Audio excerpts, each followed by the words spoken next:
Good evening and welcome along to Friday night's NUFC Matters. We haven't exactly got a name for this. Some people are calling us the Three Amigos. I'm not sure whether that's appropriate, lads. But look, people seem to like it, and we enjoy doing it. We enjoy talking about Newcastle, and I think people are crying out for longer. So we've agreed, lads, we're going to do 2 hours tonight, which I know most people will be happy about.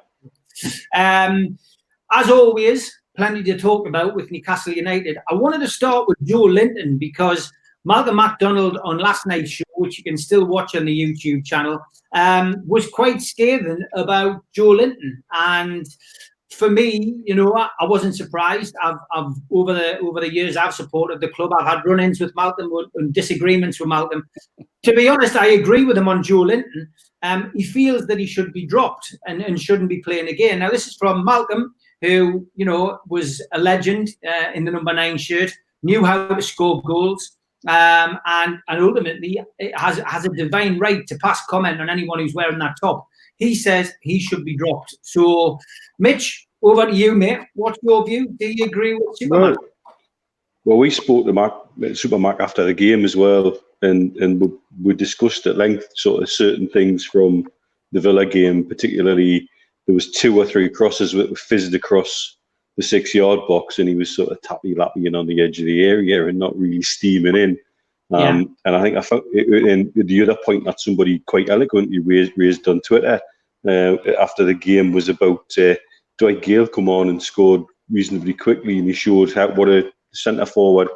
And notice in my fixtures, we're playing teams who are effectively sort of upper end Championship, lower end Premiership teams, and they're the teams he generally scores against. And he basically showed what a striker can do when he's in the right position. And certainly there's just something about Joelinton that I question his desire sometimes. There's no doubt the kid can play football. There's no doubt there's a talent in there. But is he a number 9? And this is the persistent question I think we're constantly asking and everybody's asking. And certainly Malcolm doesn't seem to believe there's a number 9 in there. And who am I to argue with him? I think, Steve, what's your case? What's your views on this? Joelinton, should he start against Man City on Sunday, or do you think Malcolm's right? You know what? I think the very fact that we're playing Man City, I would drop him. Simply because I think Andy Carroll up front would give the Man City defenders an awful lot of more work to do than Joelinton would. I think playing Joelinton against Man City is basically playing into Guardiola's hands. Simple as that. If there was one reason why I would do it, it would be that. The opposition, the nature of the game, and what Andy Carroll can do to Man City. A fit Andy Carroll, an up for it Andy Carroll in a cup match for Newcastle United. I think that's it. Simple as that. Yeah, we've done a little poll on Facebook, and I've got to say, I just said Supermax says it's time to drop Joelinton. Is he right? Vote now. So far, we've had 81 people saying yes, 81% saying yes, 16% say 16% saying no, and the other percentage obviously undecided. Only a couple of comments on there. One of them is quite important. He basically just says that wasn't the time to drop Joelinton when he wasn't scoring goals. Obviously, he's pointing to the fact that in the warm-up games Joelinton found the net, and then of course he got that goal against Sheffield United. Does that give him a case? That he's finally found the net, or he was back to the same old Joelinton against Villa, wasn't he? Yeah, absolutely. I mean, one goal. I think Neil said off air before we started, one goal doesn't give you a summer, does it? A swallow. Something. What was it, Neil? How are you? Give us what was the exact phrase you used? But it doesn't, does it? One goal. It's just. I don't think we're going to get it from him. So. Yeah. What do you think, Mitch? I mean, does the fact he's hit a little bit of form, does that make any difference at all to you? Oh, Mitch. Struggling there. I think what Mitch said. I lost him there. I think what Mitch said was that one swallow doesn't give you a summer, and one goal from Joelinton in the performances that we've seen so far doesn't really warrant an argument to saying, "Oh, he's scoring goals now." Gayle was on. Gayle scored with what? His third touch, because his first touch he took it under control. His second touch he knocked it past the defender. His third touch it was in the back of the net. And that's what someone who knows where the goal is can do against an opposition like we had on Wednesday. I think Andy Carroll really could do some damage to the Man City defenders. The back three that they play, and they're going to be out without Fernandinho as well. He's probably, of all their defenders, he's the only one that was happy to have a physical battle, which usually means he pulls them down on the halfway line anyway. Because we've seen it time and time again. That's the tactics that Man City operate under. That they're taking in turns to bring people down, take their turns to commit the fouls, but they commit the fouls in the areas of the pitch where it's not going to affect them. And if one gets a book and then the next one, any chops and changes, and I tell you what, that suits a Guardiola team when you've got more and more substitutions, like we have now with the 5 substitution situation where you can make 5 changes during a game. I'll be amazed on Sunday rather. If Guardiola does make changes, then it'll be the changes of the players first of all that have been booked, unless he does have injuries, of course. But they're the masters. Barcelona did it for years and years under Guardiola, and they carry on doing it. And it's something that he drills into his teams. And the innocent look that you get when you foul somebody on the halfway line, where they all take it in turns during the game, they're very clever at it. But the physical battle is what they don't like. And I think the physical battle that Andy Carroll could give those 2 central defenders in Man City could go a long way to, giving us something during that particular game. And who knows? You could be in a situation where you're playing against 10 men again. Yeah, they didn't look too good last night. I don't know whether you saw it, Mitch. I watched the game. Chelsea were up for it last night. There's no doubt about it. Man City looked lethargic. They didn't look too interested. They looked as if they had the flip-flops on, which is like that old saying at this time of the year. Obviously, their mind will be focused on this weekend, but to lose Fernandinho last night, it's a big blow. And again, another advantage for us. I know they've got such a great squad and a good team, but again, you don't travel well to St James's Park, Man City. No, and we've got to. It may be worth sitting down and showing the squad some of the videos of the battles we've had with them at St James's Park and say, hey, this is what we can do on our home turf. Yes, we don't have the fans with us, but they're still coming here and they don't like coming here. I think it like Steve was saying, you want to get this is the opportunity for, again, to touch on something Malcolm said after the game, for Andy Carroll to show he's got a fit hour. Give me your best hour.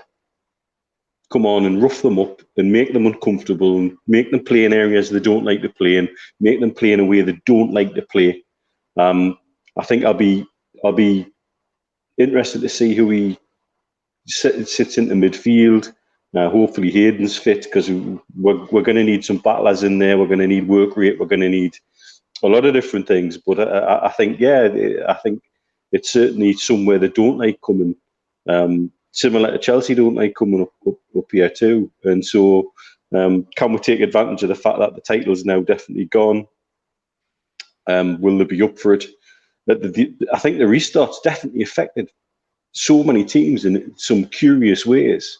And you're right, last night, from what I saw of the game, I saw most of the first half, but I was knackered by the time of the second half in the room. What I saw the first half, they weren't particularly impressive. No, they definitely weren't. Lots of texts coming in. John Justice Allen says, evening, gents. When our title hopes disappeared 4-3 at Anfield, we were all scared, and other than having our hope risen a few times since, we've forgotten how to shoot for the stars under the new owners. This is what will return, and slowly we will get the chance to achieve our dreams. The Saudis simply won't accept anything but the best. Unknown says, I love the shows, but it's on the same time as the footy phone in on Radio Newcastle with John Anderson. So no problem. You can still watch us back, and the other thing is as well, you can listen back to Radio Newcastle. So just pick and choose. If you want to interact with us, watch us live. You've also got Gary Bennett that you have to contend with on a Friday, don't you? So swings and roundabouts, innit? No Mackham's on this show. Corey Plays HD says, hopefully it's a long episode like last week. Well, it is, mate. You got your dream.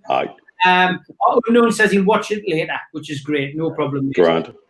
Jonathan, 2-hour show confirmed by 2. Yeah, news travels fast. Colin says, evening, gentlemen. Highlight of the week. Thank you, Colin. Very nice of you.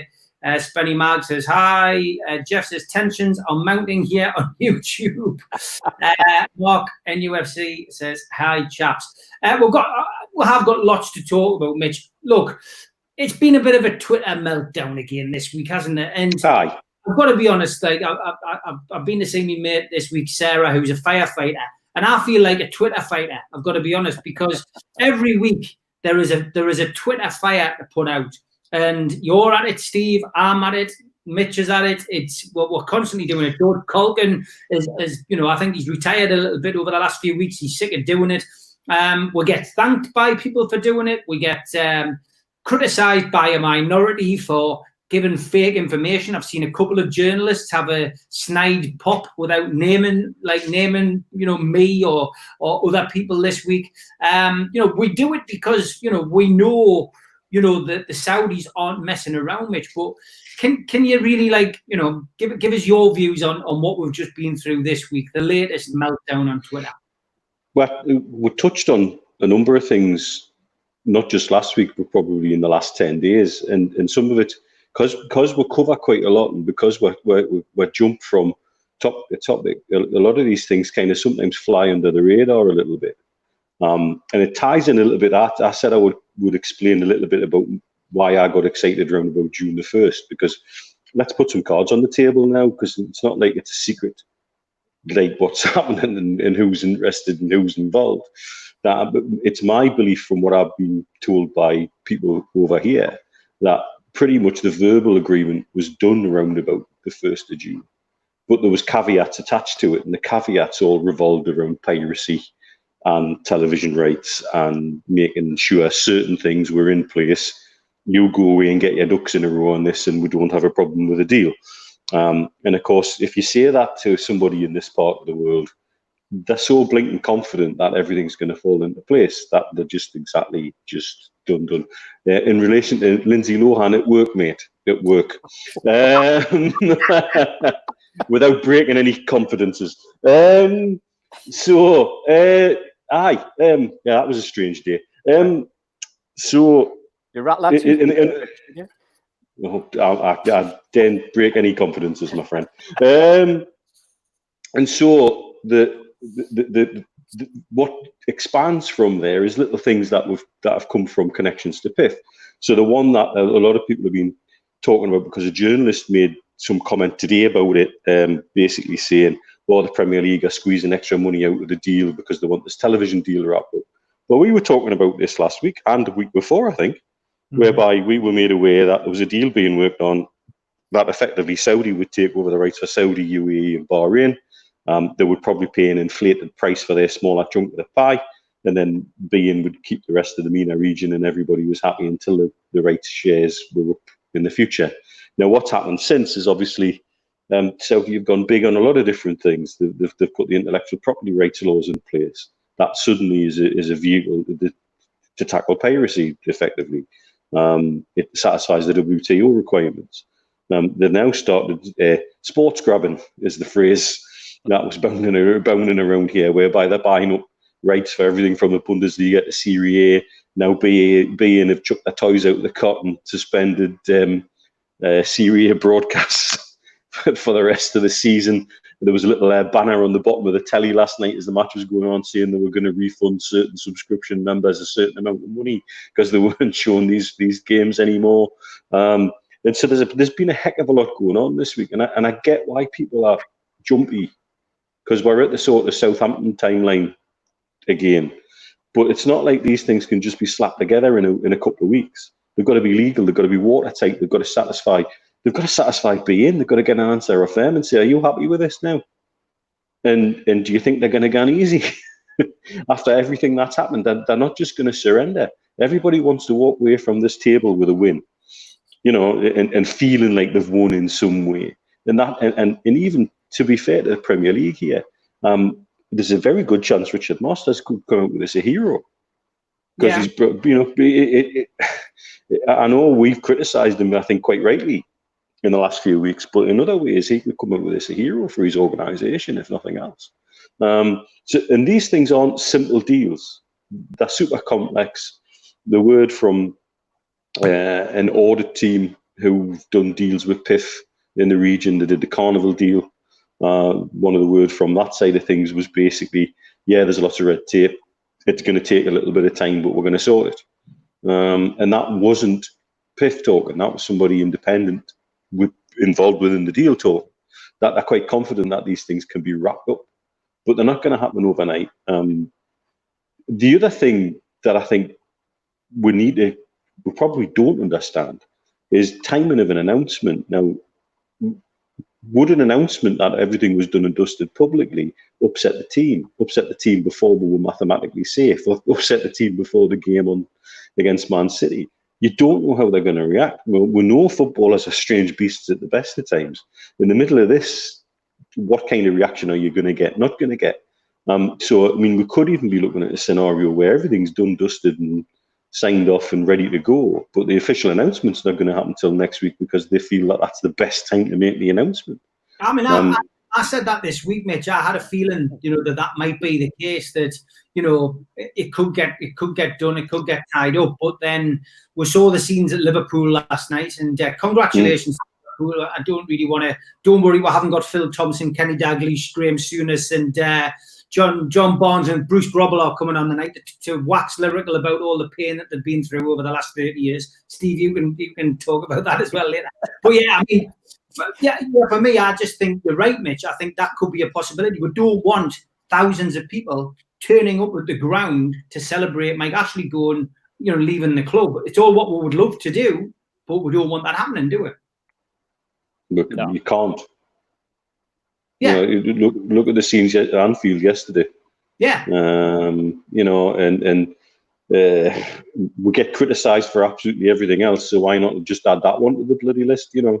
It's we can't win. As the fan base, we can't win. What do you think, Steve? What's your views on? I mean, do you agree with Neil and me that could be a possibility, that we could have a situation where the deal gets done, the money's exchanged, and it's all done? Sky, it might have been a Freudian slip today, referred to Mike Ashley as the owner. Yeah. You know what? You're right. And I had this conversation with a few people during the week.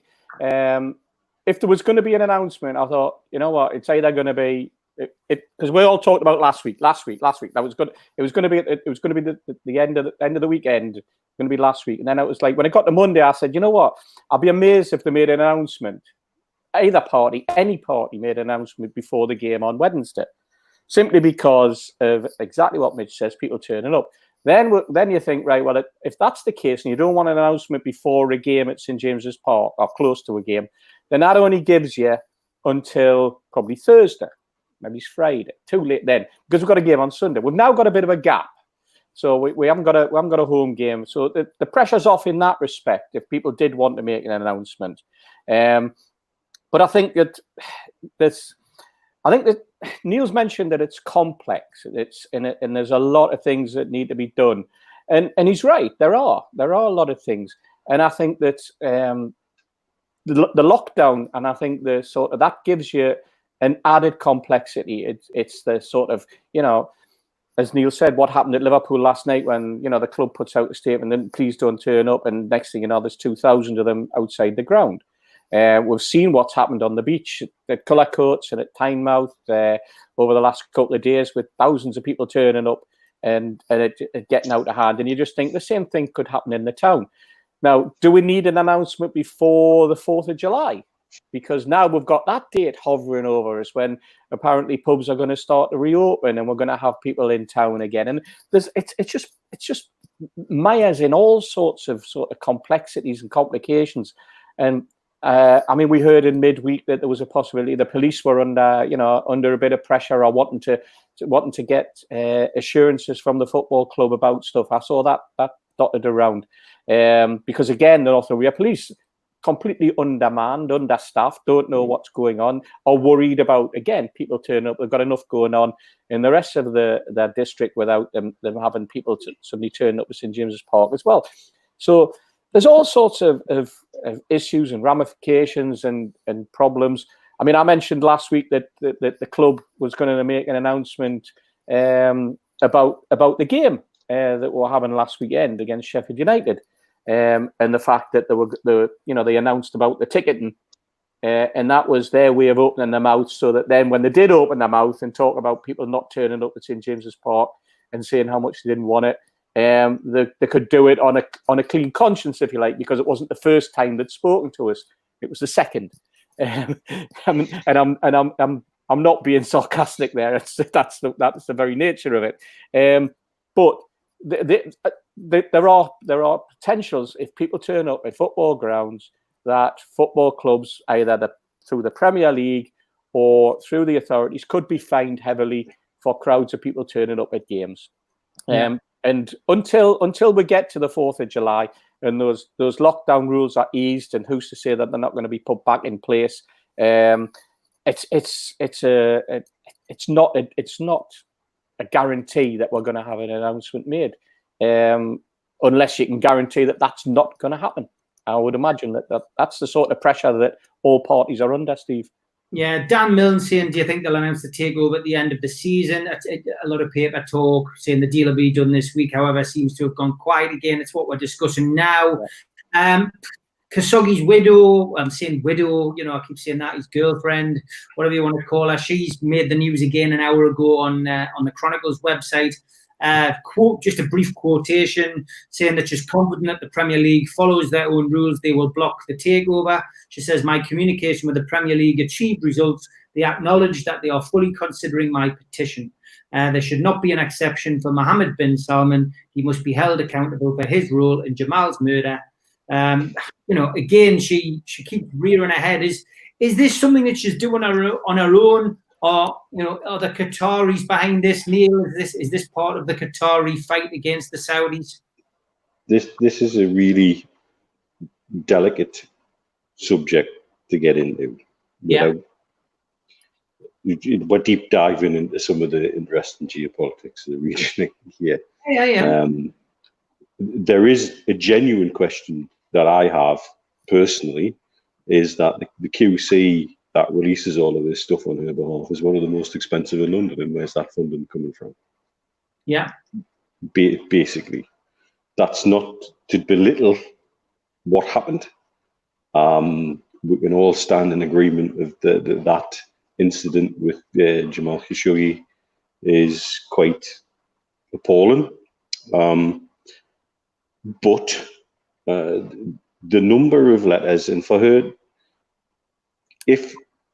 to say that in a letter, if they're going to stick to the rules of their ownership and directors test, that's got nothing to do with a takeover of a football club. There is nothing in the ownership and directors tests about that at all. And so for her to say that if they're going by their own rules, then she's quite confident and blah, blah, blah, well, there's nothing in the rules about that. And that's a little bit of a red herring.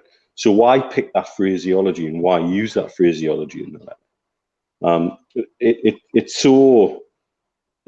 I'll probably now be getting a numerous messages via Instagram from a few Saudis who take interest in the things that we do and say, point me in the direction of certain websites and certain information. Look, the more you scratch this and dig at it, the worse it gets both ways. It's infuriating, however, that somebody's allowed to have multiple bites of the cherry and just beat the whole deal with a stick repeatedly on the same drum, when the Premier League have made it quite clear, yes, they have taken the letters on board and taken the position on board and listened. What else can they do? If they turn around and I'm going to say when they turn around and approve this, then what we're going to get another letter saying what? It's frustrating that we as fans are caught in the middle of all this, and once again there'll probably be a run of little things happening on social media that's quite dark, devious, mystery posts from mystery accounts that are brand new with ridiculous amounts of new followers, and if you do a check, they're mostly fake followers. And it's really very difficult for us as fans to keep a level head on this and not fire off criticism and then look not terribly good in the process for doing that. and it's very, very difficult to just stand and take this one on the chin repeatedly and turn the other cheek. And that's kind of what we've got to do, which is super frustrating. And as a fan base, here we are again, bearing that on our shoulders. And it's something we shouldn't even come anywhere near. We're just interested in my football club. 100%. Lots of chat about what was said about Joelinton. Spenny Mag says Carroll or Gale or Joelinton. Well, I think we nailed that at the start of the programme. None of us believe Joelinton. We all think Carroll and Gale should start. I mean, we're going to be without Rich and Hayden by the looks of it. Kenny says, do you not think Joelinton is being played out of position? Bought him when he was a white player. Now we're trying to do a Henry, making him into a striker. Kenny, I don't think that's the case. I think if you haven't watched the Super Mac one from last night, I would watch it and listen to what Malcolm says. And I think he's right. It's just a sheer lack of effort. And I've been lambasted on social media for criticising the lad. And I haven't slagged them off. I've just been honest. I've given an honest opinion on Joelinton. Doesn't put the effort in. You know, I genuinely think out of all the strips this season, his has probably been washed the least. And certainly if people swap shirts with him, you're getting a brand new shirt that smells of, Daz Automatic. But Muck Murphy gets what we're going on about. He says Joelinton should start looking for a new club. I wouldn't. Sunday, I would start Gale and Carroll up front, give Joelinton a break. Yeah.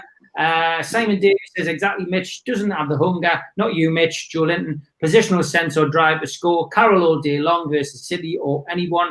Gale after an hour. Yeah, Gale's good as an impact player. I would certainly agree. Before we come back to the comments, did you catch what Mark Lawrenson said? Mark Lawrenson, instead of celebrating Liverpool's fantastic win, which of course is, I switched Sky and all the news off this morning after I'd watched the Scousers going mad for what had happened last night. He suggested that Steve Bruce will be concentrating more on the Bournemouth game this week than he will on the Man City game, because the Man City game's not as important. What did you make of it? Unbelievable, From a former defensive coach, by the way. Yes, exactly. Ooh. Yes, and stalwart in the corner of the bar in the Strawberry at the same time, I remember. Car was always parked at the back of Eldon Gardens, if I also recall. But, I mean, it's a ridiculous statement to make. You're in the 6th round of the cup. Oh, well, not bother. You're sitting there with, 39 points? Oh, no, he's going to concentrate on that. Does he honestly think that we're that stupid? And again, just made out so that there can be some sort of Twitter storm or comments because it's getting him back into the frame because we haven't seen him for a while because he's been ill and he's been under treatment. And it gives him more hits on the BBC website. I don't know why he's come out with it. It's quite frankly a ridiculous statement, in fact. And as for the Sky Sports, Steve, I presume if you're not listening and watching Sky Sports for the moment to avoid the chat about Liverpool, you're going to have switched off for about 12 months now, aren't you? Well, Steve, you made a good point when you sent us a message today. You sent me a message and you listed it, didn't you? Have you still got it? I've still got it, yeah. I mean, it was somebody put it on Twitter and I stole it, naturally, because that's what you do, isn't it? Because, I've seen it that many times. I mean, this is the drought. This is the Liverpool drought that they've talked about, the 30 years of drought, during which time they've won the Champions League twice. They've won the FA Cup 3 times. They've won the League Cup 3 times. They've won the UEFA Cup once. They've won the Super Cup 3 times. And then they've won the FIFA World Club Cup once. Apparently droughts are now 30. Our drought's been lasting 65, and they're talking about that being a drought, of which there's I'm trying to count now. 1, 2, 3, 4, 5, 6, 7, 8, 9, 10, 11, 12, 13 trophies in 30 years of drought. Unbelievable. I mean, who comes out with this sort of completing a claptrap that can only, Liverpool are only there to win the league, and it's like sort of that's the hacienda for them. They've got to win the league. Absolutely, it just sticks in your throat, man. They've got no idea, have they? I mean, this is the same press that'll call us demanding. That'll call us. Our expectations are unreasonable. Yeah. You've listed 2 competitions there we've never even played in. Yeah. This is ridiculous, and yet we're the ones who are demanding, unreasonable, and have high expectations and demand this, that, the other. And there you go. You've listed 13 trophies in a 30-year period. We would love to have just had one. Thank you. Yeah. And on a regular basis, the Texaco Trophy, they bloody stopped that. That's right. Aye. Yeah, because of a fuel crisis. And then you've got a glorious 2008 Intertoto Cup campaign. Yeah, and they didn't even put the trophy properly on the pitch. They presented it at the tunnel where nobody could see. But then, to be fair, when I saw the, if anyone's ever Googled the Intertoto Cup, it's a plaque. There was actually something that it's a desk stand. It looked like the Tyne Bridge and the Teesside Transporter Bridge molded into one. But it's we never even. We won the Japan Cup as well. Remember that? It was about the size of Japan, wasn't it? 1982, Keegan. That was going to be the start of the trophy years, but again, and of course, not forgetting that rare Wembley win, which nobody ever remembers apart from me. Mercantile Credit Classic, 1988. Can you remember it? I can remember it, yeah. Newcastle. Oh, yeah. And Neil MacDonald scored the penalty. Neil MacDonald, it was. And I actually found, you know what I found the other day? I found the audio tape in the loft when I was going through all the stuff, which is what you do during lockdown, start doing jobs you've put off. I found an audio tape of Charles Harrison on Metro Radio commentating on that win. Oh, Lordy. Neil MacDonald stroking the penalty home. So I listened to it on an old tape recorder, and I was like, was that the game that because of that goal, that performance, Neil MacDonald then got a transfer to Everton? Was it the end of that season, wasn't it? Round about 88. That wouldn't surprise us. He went to Everton, didn't he? I just remember that was a weekend and a half, and I found my scarf from the weekend as well. Newcastle United at Wembley, 1988, and I think we ended up playing Burnley the following game, and we lost 2-0. Yeah. So in Burnley. I think Everton bought Neil MacDonald, and I think at the same time they bought the little Scotsman, the little commentator that's on Pat Nevin. Aye, Pat Nevin. Yeah, I think they bought them. They bought 3 or 4 players that time, round about then. And MacDonald was the only one that we had left. I think in '88 that was worth anything. And I think we picked them up. They sold them for next to now. I think what's interesting, we talk about Liverpool still, and I think probably one of the funniest things I saw on Twitter this morning was the little remark that Frank Lampard had won the league for Liverpool more times than Steven Gerrard, based on that performance. Oh, Christ. I saw Sky Where's Gary thing as well, which I thought was quite funny. I noticed on Twitter people were slating it, saying it was corny, but I thought it was quite humorous on behalf of Sky to say Where's Gary. Yeah, I saw that. Yeah, something different. Sean, good evening, mate. He says, getting into the FA Cup spirit, what is your favourite FA Cup moment? Mine has to be Ben Arthur's against Blackburn solo goal. Well, I'll start, lads. Mine is Newcastle United at home against Crystal Palace, and it's Paul Gascoigne rifling the ball into the top stanchion on the left-hand side. There's your face in it, and it's stuck in the stanchion. It was 1-0 in the FA Cup. Gaza scored. It was the year that we got to the 5th round for what seemed like the first time since the 1950s. Of course, we went on to play Wimbledon in the 5th round and get knocked out, who went on to win the FA Cup. But yeah, that's my favourite FA Cup goal that I've witnessed. Steve? John Tudor, diving header, Nottingham Forest, 74. 3-0 down, pitch invasion. Pat Howard, I think it was, got sent off. And then it suddenly came back with 1-4-3. And then it was a great diving header. Absolutely peach of a cross. Perfect diving header. And then the whole game got chalked off, never mind the goal.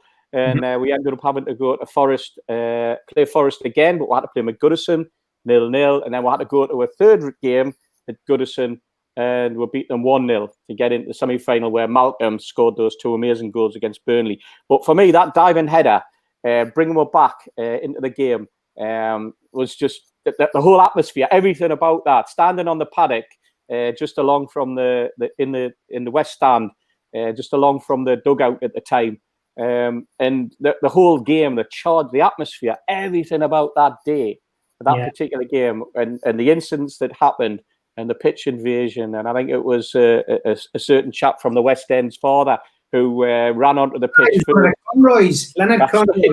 That's right. He ran onto the pitch, and of course, next thing you know, probably half of Paddy's class ran on as well. I don't know. I know half of my class seemed to be running on.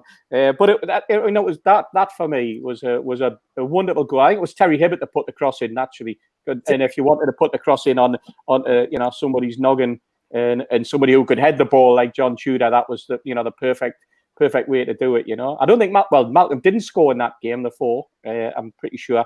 But he got the winner in the final fixture, and I think Malcolm went because of that, because the game got chalked off. I think Malcolm they were allowed to say that Malcolm scored in every round up to the final. And of course, then he unfortunately didn't score in the final. But not many people managed to achieve that. That's an FA Cup record that very few players have managed to score in every round and in a final. Just a shame that Malcolm and the rest of the team didn't perform. And obviously Keegan did, and we all know what happened. But let's pass on to that one. It's one thing I never asked Malcolm, to be honest. Even in talkings, I don't like. He probably couldn't remember because he didn't turn up like the rest of them, So he probably wasn't aware that he was there, Yeah. Mitch, what about you? Favorite FA Cup goal? Right, not necessarily for the goal, but for the reaction. Shearer's goal, I think, against Tottenham in the semi-final at Old Trafford. Yeah. And you look up and you see that stand swaying by about 5 meters at the top. And everybody gone mental. I mean, the hairs on my arms are standing up talking about it. Yeah. It was just immense. That entire day was an epic day for me and my mates going down there. And my dad driving a bloody people carrier with a load of weight and putting up with him. This kind of stuff he put up with for years, driving me around here, there, and everywhere. And watching that stand just sway when you look up, that was just crazy. I'd love to see if they've ever made it sway like that, because I bet they haven't. I bet there was an engineer at Old Trafford thinking, Christ, we've never seen this before. You could feel it. You could feel it under your feet. You could feel it moving. It was unbelievable. Unbelievable. Yeah, fantastic. It's a great question, that, Sean, mate. Great question. I hope you're happy with your answer. I would love to know. We showed our ages as well, didn't we? Yeah, all yours was, Sean. Send a message in. A lot of people asking this question. It's a question I'm sure you've never seen on Twitter before, Mitch. What's happening with the Takeover lads? My cans are cooking today. Kieran, what's happening with the Takeover lads? I mean, look, we've said this before, Mitch, haven't we? We don't know is the honest answer. And we've been honest all the way through. We've put the June the 1st, the date out there. I said the end of April would be a potential earliest it could be announced. I'm still getting hammered for that off various accounts. I blocked somebody yesterday for constantly, I don't mind if somebody asks us a question. Well, I thought you said April, Steve. Well, I didn't. I said, it could get done as quickly as the end of April. Man City's takeover took 23 days. You're starting to look at it at the start of April. The quickest it could happen is the end of April. I've never predicted anything since because I don't know what is going on. However, I do know enough to know that I'm confident that the people who are trying to buy the club aren't messing us around and they are genuinely trying to do it. Likewise with you, Mitch, you've got contacts in your neck of the world at this moment in time who are telling you exactly the same. So that's why we're confident. We're confident and more on it. And more, Steve. And the difficulty is with this. We're absolutely in uncharted territory. Steve and I helped the Canadian lads in 2010. Steve, I'm trying to think. 2011 and 2014, definitely. Yeah, right. 2 deals then. We had a little bit further than Mitch. In 2010, was David Speedy. With Graham Roberts. We had, you want a one that very rarely gets mentioned, but I remember being taken up to St James's Park and sitting with them. And if anything, the hard man David Speedy with the most limp handshake that I've ever come across in my entire life. I was like, what? Who are you? It was weird. But that was the first one, wasn't it? That we got dragged into. Absolutely, and but we know that the Canadian consortium, as we call it, they got well past heads of terms And, you know, we know where, having sat with Midhat earlier this year, we know exactly where the entire group were.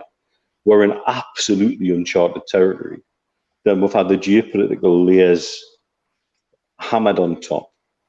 Then, again, let's go back to it. This notion today that the Premier League are trying to squeeze more money out of it with this telly deal, which is something we've talked about, you know, quite openly before.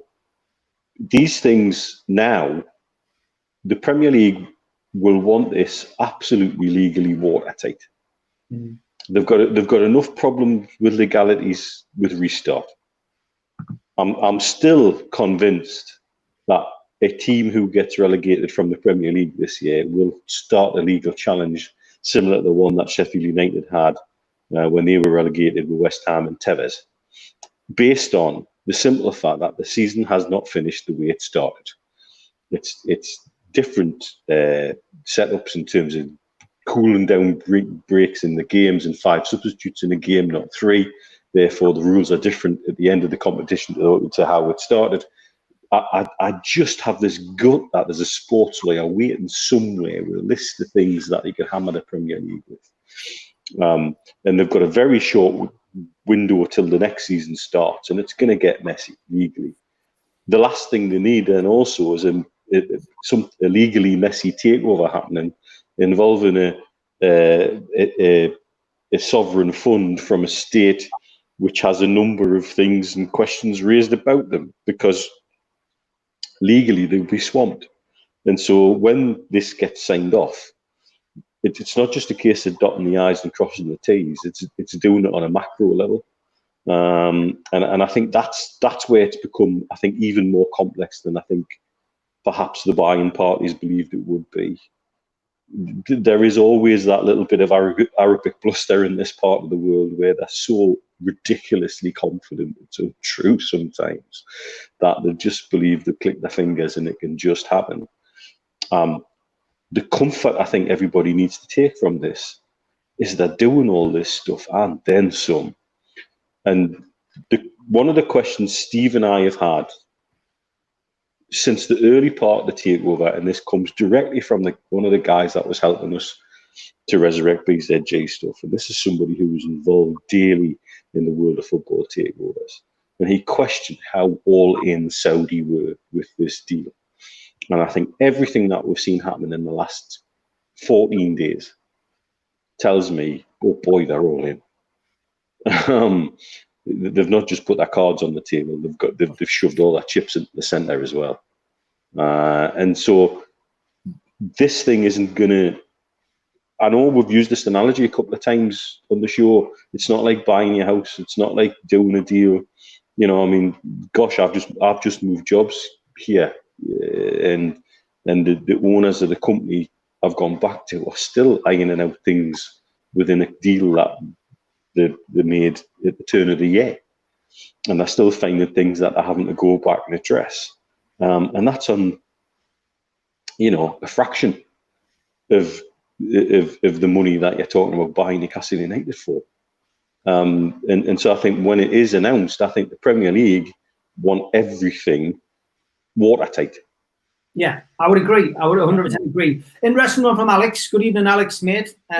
He says, does Carroll signing a new one-year deal not suggest that the takeover is off and Ashley's looking at cheaper options for next season? If PIF took over, surely they'd want decent strikers. Again, it's a topical one on social media this week. Announcement that Andy Carroll signed an extension for a year. Manquillo signed a 4-year deal.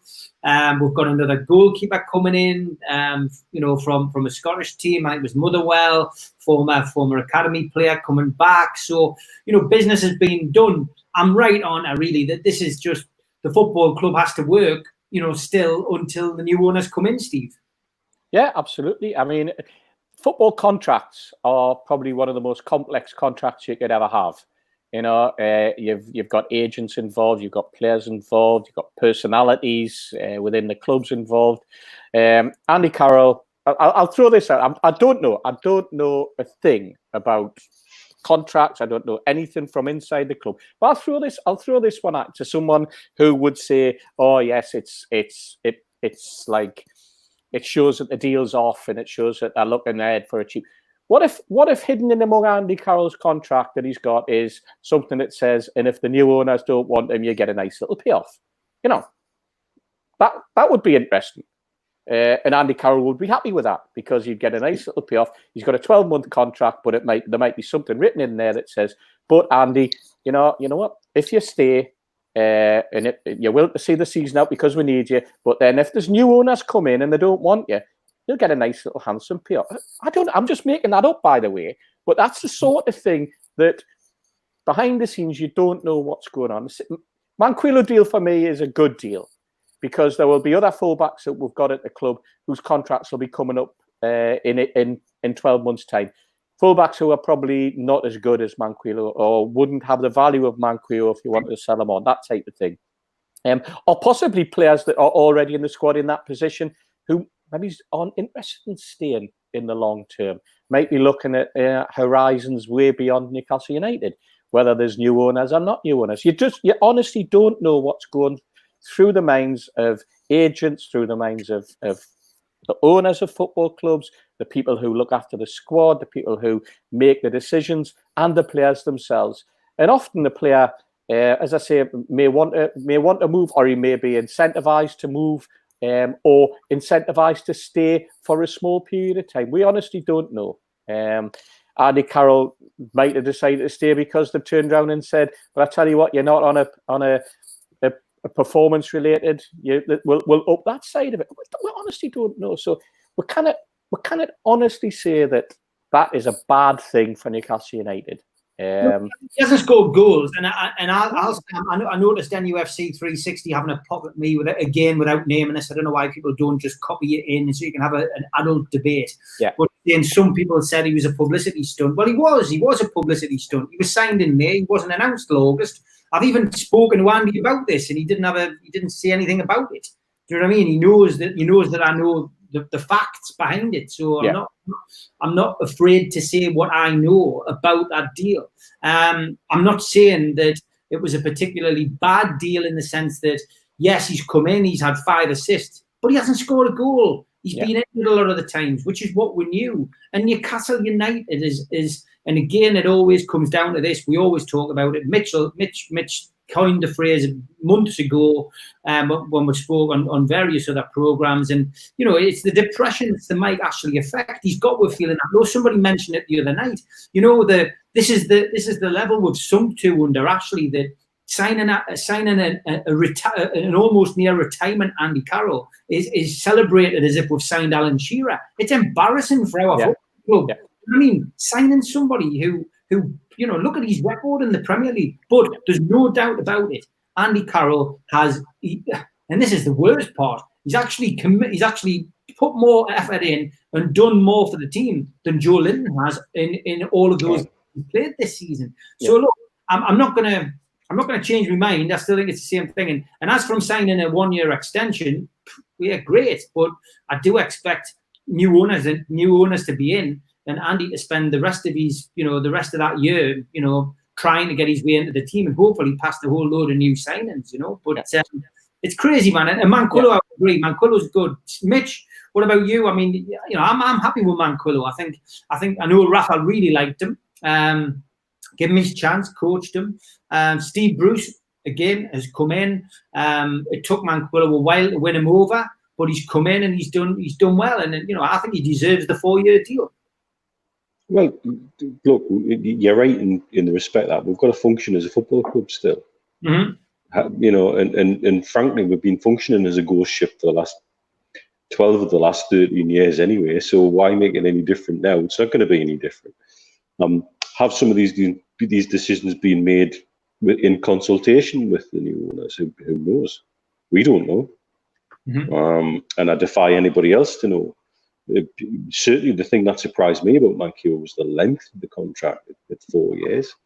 Yeah. But again, if you look at how contracts are tend to be done at Newcastle United, the way they factor value into things and sell on value, like Steve said, if there's other people who aren't going to be prepared or offered similar things, you can see why you'd want to tie them up and wrap them up. I think the kid offers a lot more than people realise, to be fair, but that's another matter. I think what we've become, it's like Stockholm syndrome. We're being held hostage, and now we just accept it, and we accept the negative mindset, the misery, and we're almost revel in it, and so we're waiting for everything to go wrong. We're just waiting for it. And so I get it. I totally understand it. It's totally reasonable, to be fair. But at the same time, I think people are reading too much into it, far too much into it. You don't know what other moves are being made behind the scenes, and it would be dereliction of duty. We're talking about signing a goalkeeper. We've also released another goalkeeper. So isn't that like a normal thing to do? Yeah. It would seem to be to me, but we've got to stop reading too much into everything because we do. Pete Graves came on Twitter this morning and said good morning in capitals with a kiss at the end of it, and everybody's like, Pete, does this mean something's happening today? Because we want that strand to cling to. We want that little grain of hope. We want to then nurse it to something so much more than a grain. And that's what we've become as a fan base. That's what Ashley's done to it. So I think we're reading too much into it because we do have to just function as a vaguely normal club somewhere along the line. And we've not functioned as a normal club for 12 years. You've got a Newcastle top on the night, Mitch. I thought it was a sign, and your hair slightly styled slightly differently. Oh man, do you know what it is? My hair's all over the place this week because of the enhanced amount of PPE I've got to wear at bloody work. Brilliant. The amount of comments I've had about my hair this week, and it's like, no, it's because I'm wearing a hairnet and a face shield and a FFP2 mask, and you bloody name it. I come out looking like I've been 12 rounds with Mike Tyson. You tell us you're in the middle. You tell us you're out there in the Arab states, dressing like that. It sounds like you're in Sunderland to me, mate. Well. I love this. John Justice Allen has sent us this. That Gaza FA Cup goal that I mentioned earlier in the top corner apparently was actually recreated at a house party in Ponteland in the early 2000s in a kids' goal. The ball flew over the bar and over the neighbour's fence and hit some guy on the head. I've just had a message from Paul, my mate Paul, who said that we've forgotten about Rob Lee's Wembley goal. And for him, Rob Lee's Wembley goal was probably the most special FA Cup goal that he could recall. Certainly the one that gave with the most excitement at that particular time anyway. A, it was at Wembley, and B, it brought back the game. All that excitement. We'd managed to score at Wembley, So good on you, Paul. I'd forgotten about that one. I've still got me lumps on the shins off the bloody wooden seats. Benny Mag says, I just want to know if you're still going to do the show after your dancing careers take off after the agents saw your video. Obviously. That was brilliant. That was class. Who did that? Oh, dear me. I did those dancing videos and put my head, Mitch's head, and Steve Hastie's head on. That was actually very funny. Thanks for that. It was and Big Stu as well. That's been bounced around so many WhatsApp groups in the Middle East you wouldn't believe. Rafa Benitez's God says, do you think we'll finish higher than Rafa's 10th? Looking unlikely. We're 13th and the clubs above us all won yesterday. I think Bruce will finish 13th or 14th. Once again, and this isn't your fault, Rafa Benitez's God, we are constantly comparing Steve Bruce with Rafa Benitez, and not just fans on social media. Sky did it again this week, with the Rafa Steve Bruce comparison. There's a narrative. There's a narrative in the media. We know people like Luke Edwards are good friends with Steve Bruce, but Sky, why bother comparing? We've never had this before. We didn't have, Joe Kinnear and Pardew's managerial records compared, or Allardyce and, whoever. It just didn't happen. So why was Benitez and Bruce such a big deal? Why? Phil Neville, match of the day last Saturday. Phil Neville, the man who's failed at looking after the England women's team.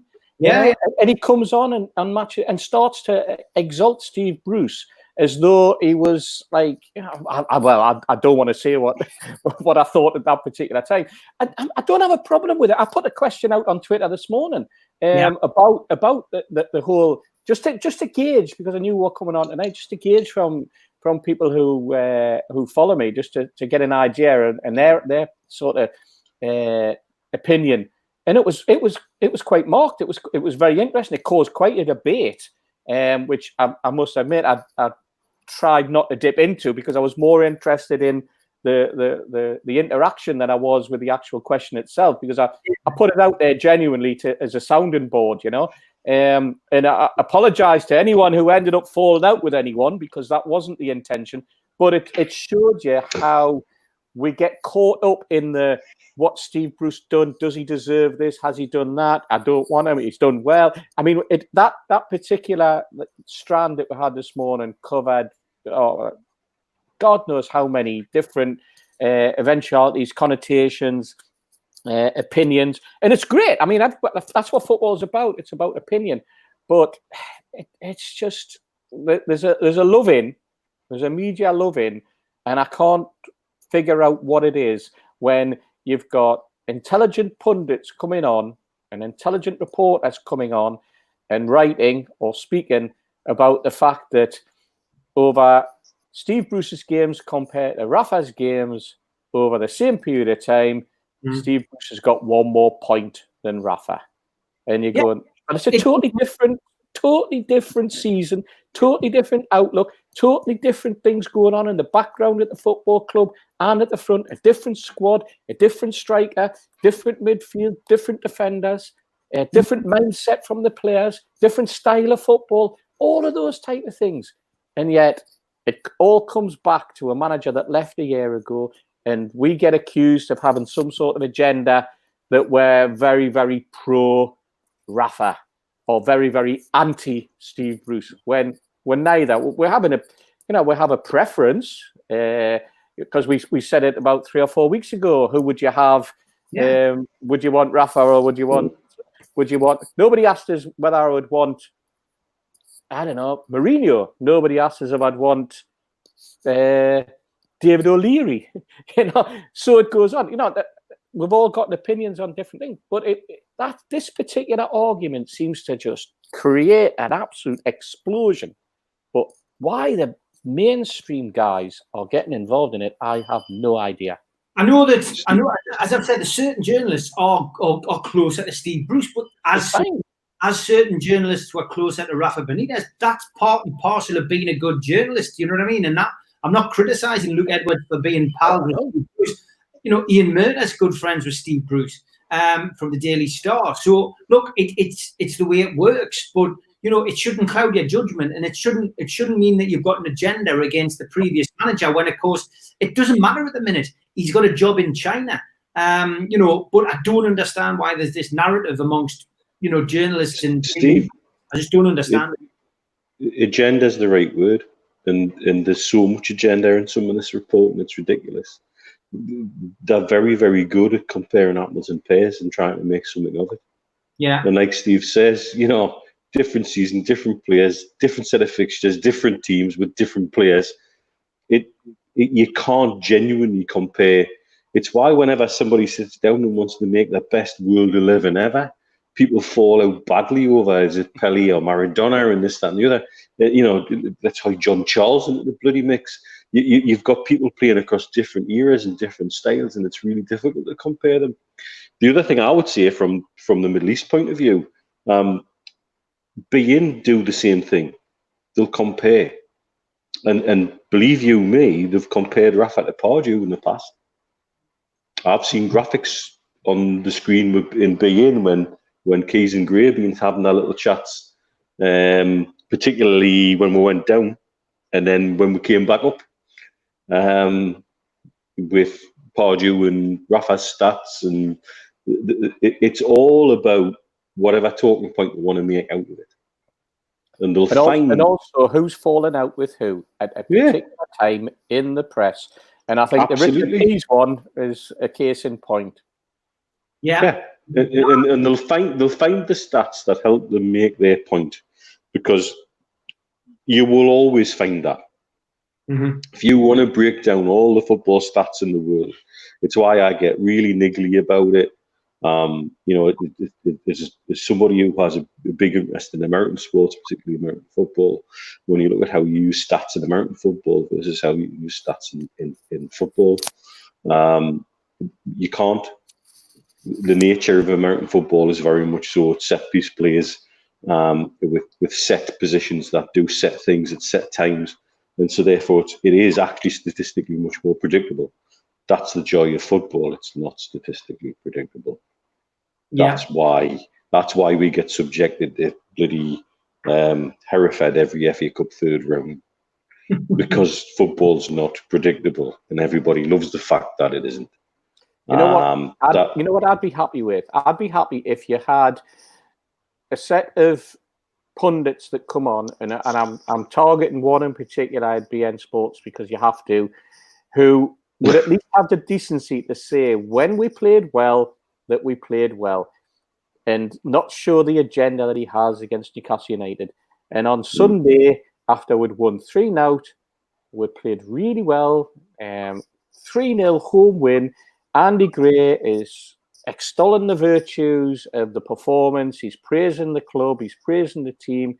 He's praising the players for their effort. And then it comes to Mr. Keys, and he goes, Gorilla Grips. Yeah, Newcastle. And he just missed the whole thing. And Stewie contacted me and said, I cannot believe what I've just witnessed. The fact that the man just like his whole attitude towards Newcastle United and that 3-0 win was just not it. Didn't want to talk about it. Do think it was significant though that for the coverage of our game he got pulled. Yes. And they put Andy Kerr and Didier Domi in. And because Andy Kerr usually does late game, not the early game. Yeah. And to me that smacked of there's something happening and we daren't rock and hold. Yeah, because he would have. Andy Kerr, of course, former North East presenter, ITV, 10T Sport, good lad as well. So very good lad. Yeah. Fingers crossed that he continues to cover Newcastle's games. He keeps in touch with the Dua Mags a lot, and he's really good lad. Yeah. A lot of people asking about ASM. Lee said ASM, good form, could only help Bruce, to be fair. Yeah, you are probably right. He has probably been a bit of a saving grace. A lot of people, Luke McClellan, he says, how impressed have we been with ASM? Steve, he's been apart from Dubravka, who ultimately is a goalkeeper, has kept us in a lot of games and won us some vital points. ASM has settled in really well. He's settled not just into the team and into the Premier League, but he's settled into the North East. He's bought into the culture, and he's helped the food bank. He has, yeah. He came to the food bank within the first couple of weeks that he arrived in Tyneside. He came up, he met everybody. He spent hours up there in Benwell. Wow. He signed umpteen autographs. He chatted to every kid who was there, every mother, every father, the helpers, the supporters, the volunteers that are there. He was brilliant, but he didn't just turn up. He wanted to understand what the food bank was about. He wanted to understand what life was like for people. He wanted to know how he could help. He brought a signed shirt, and he's subsequently done very, very similar and carried on his interest and his support over the rest of the season. And I think that he's a young lad. He's got 3 young kids. He's only a young lad himself as well. He came from an area in France where he said that he was brought up in the hardships of suburbs of around Paris or whatever city it was. Can't recall the exact city, but he understood how parents can sacrifice things for their kids, and he understand how difficult it can be, which was great, and that was quite refreshing to hear. As for his performances on the pitch, well, he's been a breath of fresh air, hasn't he?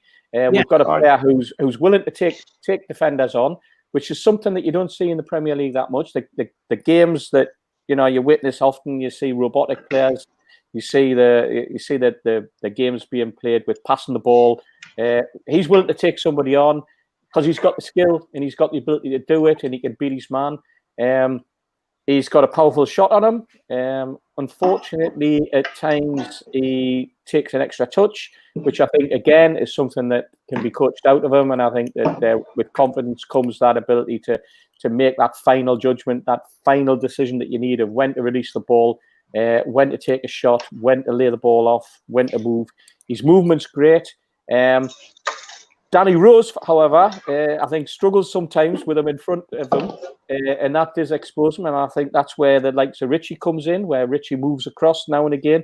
And I thought that's on Sunday, I was going to praise Bruce, was the manner in which he spotted that there was an issue, and he moved them across, and he gave Danny Rose that little bit of support, because it certainly happened again on Wednesday night. Villa targeted that side of the pitch. And everything seems to be coming down that particular side. But I thought on Wednesday night, I thought Danny Rose was outstanding. I thought he had a great game. I thought defensively he was very, very solid. And I thought he just did what he needed to do. And as a fullback who likes to overlap, I think that he's sort of nurtured his game a little bit, and he's holding back because he knows he's got a bloke who's not going to come back and support him. But that's not to take anything away from Saint-Maximin, because for me, like Ben Arthur, who I loved, who is a baller, was a smashing player, who does something exciting, does something interesting. I love those type of players. One of my favourite players was Jinky Jim.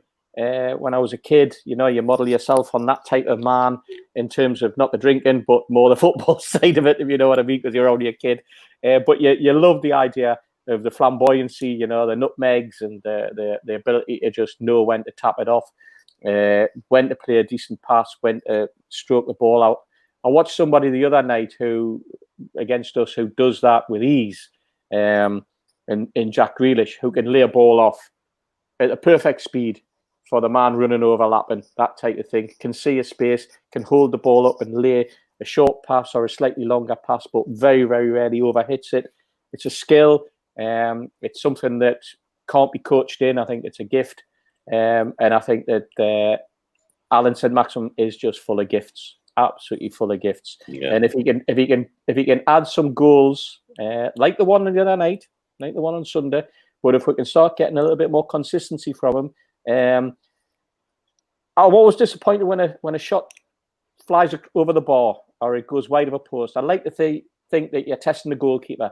And I think that's a good sign if the goalkeeper's making a save and it's a good effort, and you're testing the goalkeeper all the time. And if it can get that into his game and he's hitting the target, and if the goalkeeper's saving them, fair enough. But when they're whistling past the post, if I'm going to criticise, that's probably the only criticism I've got. Is his vision any better than what I've seen? Again, young lad, I think that'll come. I think that comes with coaching, where you get him to look up and perhaps play a pass a little bit earlier. You certainly need to look up, because you need to know whether Joelinton's there or not there, don't you? So, Mitch, what do you reckon? I think the default setting is not.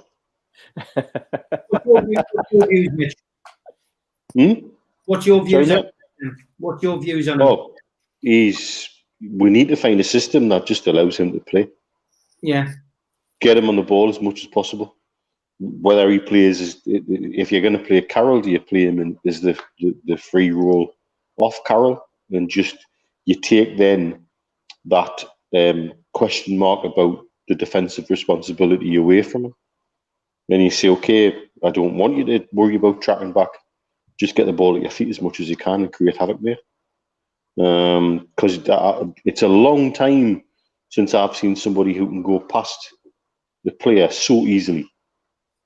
The amount of times he'll sit a fullback on the ground, and like I was taught, at Wall's End, was if you're on the ground, son, you're not doing anything. And he has this ability to put people to the ground. They'll go to make a challenge because they think they've got a half a chance of getting it, and then all of a sudden he's away. And so for me, can we find a role or a system with a role for him in it that gets him on the ball as much as possible? Because every time he gets the ball, he looks like he could do something. Yeah. It's a long time even if you include people like Robert and Ginola and Ben Arthur in there, it's a long time since I've seen somebody who genuinely, I think, every time he gets the ball, he could create something. Yeah. Mm-hmm. Be it a cross, or be it a dribble, or be it a shot, because he hits these shots with very little backlift as well. He's not one of these players who needs to swing at it. He generates power from a very short distance. And I don't mind him having a pop, like Steve says. I would like him to warm the keeper's hands at the very least. Make him do something. But a lot of that does come with time. But I think if there is a question mark about is he going to track back, and if that's stifling, say, somebody like Danny Rose from making an overlap, then let's find a way to get him into the game where you don't have to worry about it. Yeah. He gets, the one thing about ESM is when we're allowed to go to games, he gets you out of his seat. He's Absolutely fantastic player. We're going to move on with this one, going back to the journalistic side. Sam asks a question: what do you make of Luke Edwards' negativity on Twitter? Constantly a lot of journalists backtracking and being positive, but Luke is still being negative. Is he doing it for clicks, do you think? Is that the reason that he always seems to have the alternative view? Does he just like to be Mr. Alternative? I think he's a worky ticket. I just think he likes to work himself. Yeah. He and I had, going back to when I used to do bits for True Faith, the fanzine, and when they first had a website, I used to do a weekly column for them on the newspapers and what the newspapers were saying. And at the time, Luke was at the Journal. And Luke and I exchanged quite open words via the medium of the Journal Jury. I think I was doing the Journal Jury, or the Punter's Panel in the Chronicle, one or the other at the time. Because, frankly, sometimes some of the stuff he would come out with was just seemingly deliberately antagonistic. So what I see him doing at the minute is just exactly the same thing.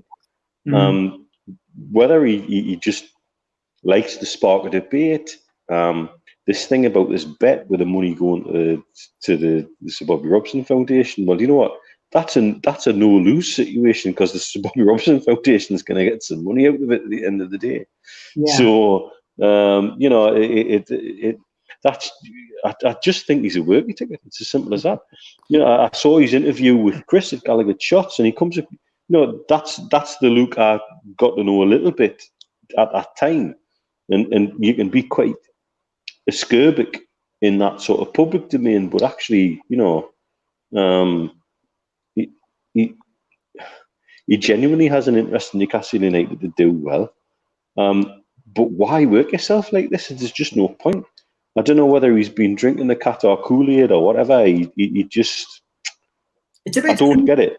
It's a bit strange, Steve, isn't it? I mean, he's been quite personal with me. I haven't been personal at all with him. At one point, he said, came out with some line along the lines of, just because you're going to have a job under the new regime, Steve, that's the reason you're your view like this. And I thought, well, I haven't got a job under the new regime. There's no guarantees, and that anyone's going to be employed, because we don't know when the takeover's happening, who's going to be in. It could be Henry Maurice, couldn't it? But, I just thought it was weird. It became a personal attack on me, and then I've seen him do it with other people. I've just stopped replying to him. I've unfollowed him. I'm not going to block him. I do like to see what he's putting out there, but I just feel it's a bit sad, really, that journalists, I mean, we've covered Miguel Delaney on here before. I blocked him. I'm just sick of his, utter rubbish that he was putting out. And I just find it weird, I mean, I presume they don't go on like that on Facebook. It's just, maybe it's just a Twitter thing. Yeah, I mean, there was a thing came out in midweek, an article that it was a rebuttal from Qatar, their version of events, and immediately struck up a stroke of negativity. And I read it, and having read what Luke had written first, and then I read it, and I must admit, my immediate thought was totally opposite. I could see lots of positivity in the. I think it was a Saudi article, but I could see lots of positivity in it. But but for some reason, Luke could only see the negativity. That's deal off then, that's deal off, that's done. That type of, I don't know whether he actually said that's a deal off, but he certainly questioned whether or not it was going to carry on. And I think he said he felt that the remarks weren't helpful or something like that. But that was the inference. Yeah. Now, obviously, we are a fan base that's hanging on desperately for the success of the takeover, and perhaps Luke thought that he was just trying to sort of calm a few chickens for us, and just say, oh, hang on, lads, everything's not. I don't know. Maybe that's what he was implying, or that's what he was trying to surmise. And I've met the lad a couple of times, and I've got no issues with him, so I'm not really that concerned. I haven't had any spats. He's never had a go at us or anything like that. Which is fine. It's great. In fact, it's not fine. It's great. It's just a normal sort of like reading what he writes.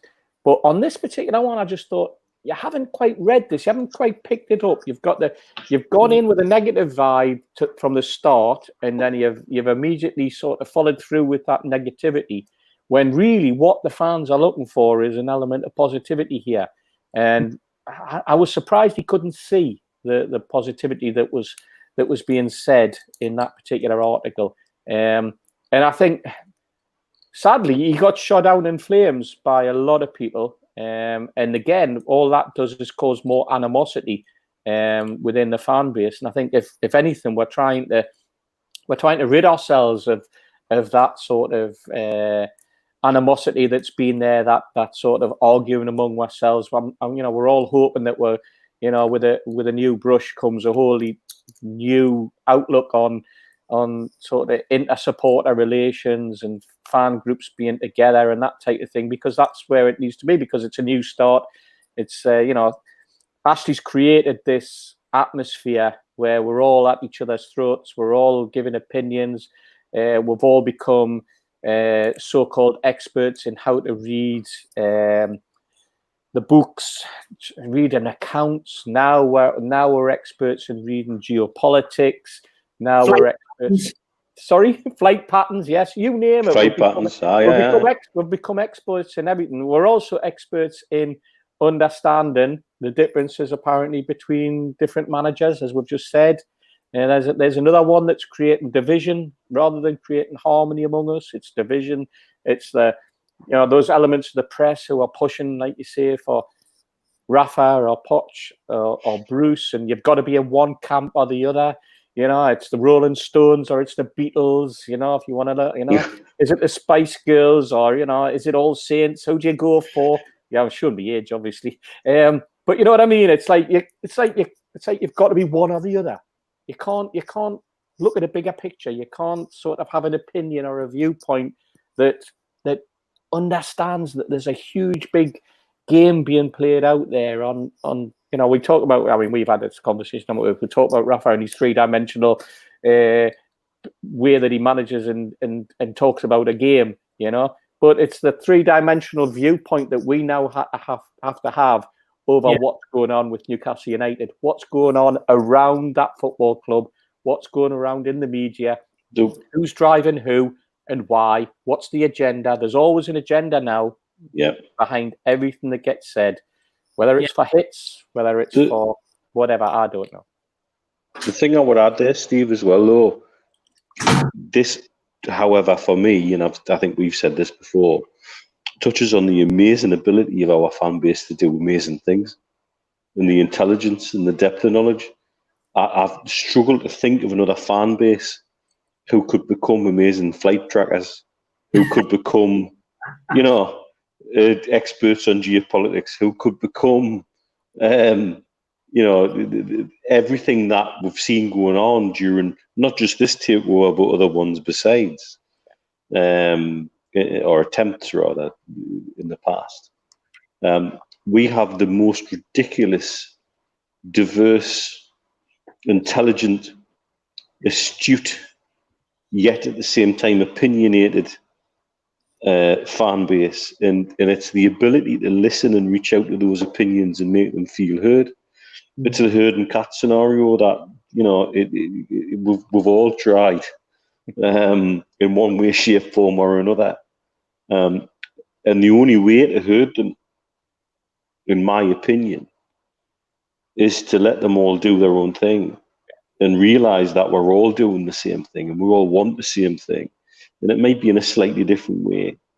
But nobody is more or less valid and nobody is more or less important. The fact that we have the ridiculous ability to sit and have this chat in front of our mates and people who tune in and watch this and listen to this. This is an exceptional privilege that's given to us by the fan base. And that's the fan base that our club needs to reach back out to get everybody back on board once the takeover is done and once the new owners are in place. You know what, Mitch, as well, I'll go back to something that I remember reading about and listening to, or must have been about 15 years ago, when people were talking about Newcastle United fans. We had a great sense of humour.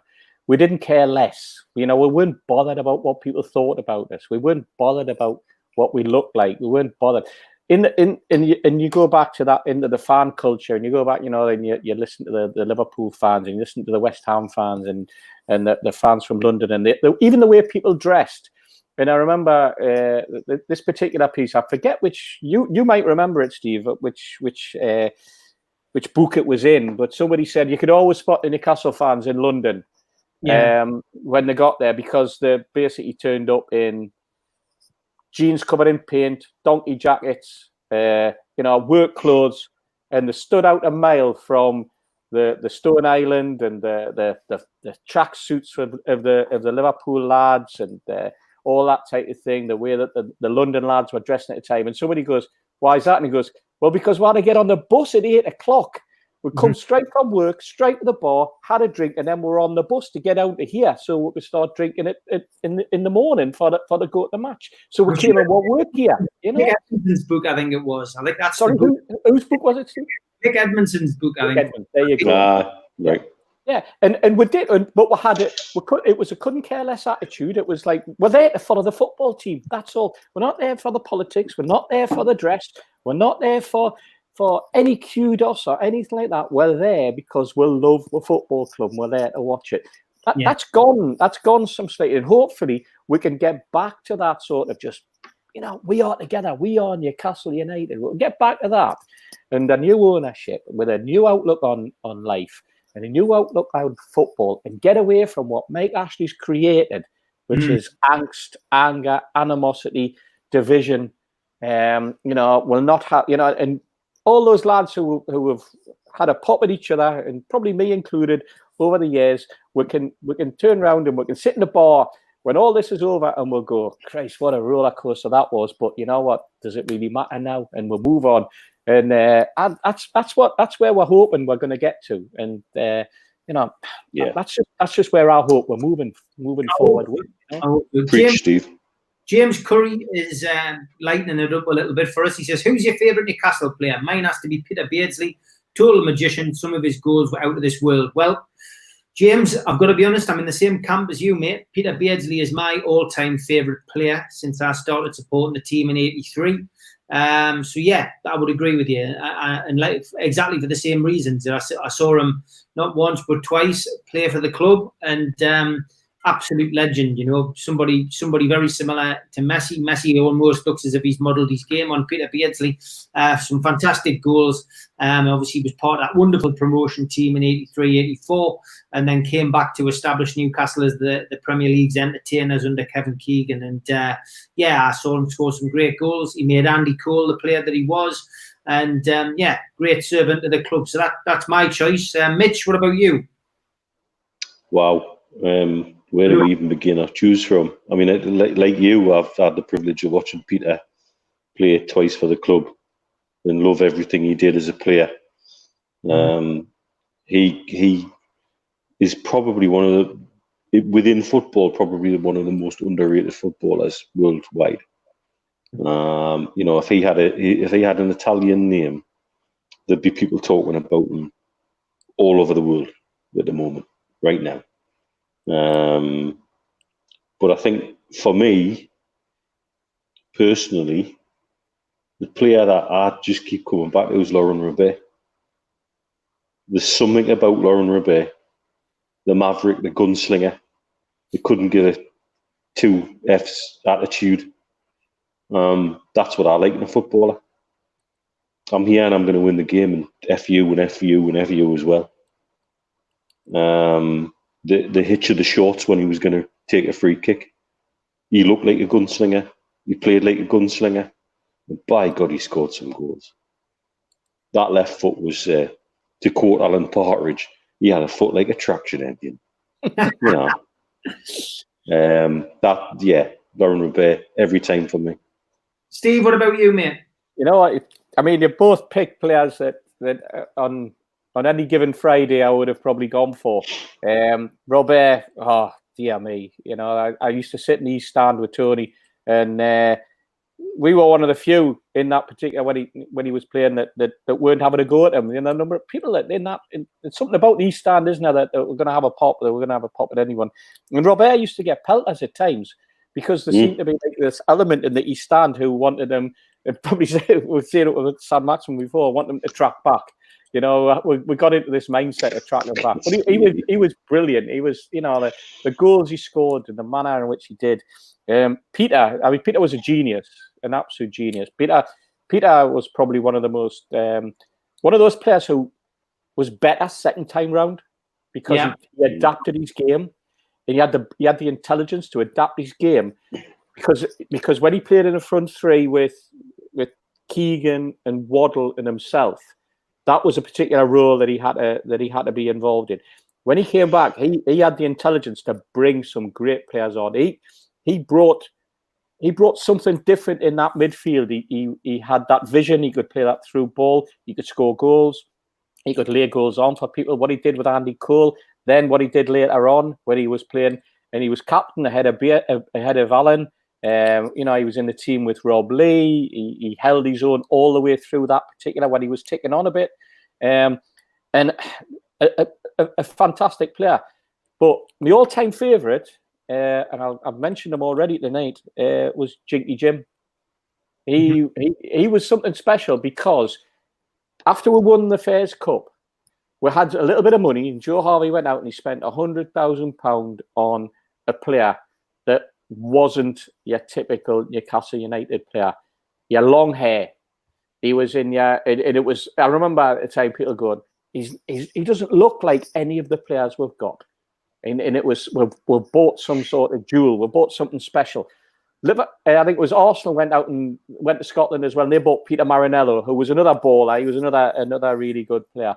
I think later on, in the 80s, Villa went out and bought like Alex Cropley and people like that, who again, you know, gifted little players. But there was something about Jinky when he walked on the pitch and when he was in the mood, and he could turn a game. He could play a pass. He had the arrogance. He had the skill, and he loved nutmegging people and stuff like that. And that's what, you know, you were brought up there because there was other players around him that could put the ball in the back of net, but he could set anything up. You know, I'm just laughing at that one. The Ballon d'Or, is that? Oh, it's me eyes, me Ballon d'Or. This goal was just completely threw me that one. Mup's going to throw it at least once during the show. Exactly, but for me, Jinky Jim, it was just, and I mean, probably his best performance was probably that 3-0 win against West Brom in the 5th round in '74 when we went to Wembley, and he controlled the game. You know, we're talking about Grealish and those little short passes. Jinky could hit that perfectly timed little short pass for an overlap. And he had people like in '74, he had people like Tommy Cassidy who could run forever. You know, do all his running for him. That type of thing. Stewie Barraclough, who would do his running for him. Jinky didn't run. Jinky didn't need to run. He would just wander around the pitch and do what he had to do with a magician's right foot. You know, he was something special for me, and always will be.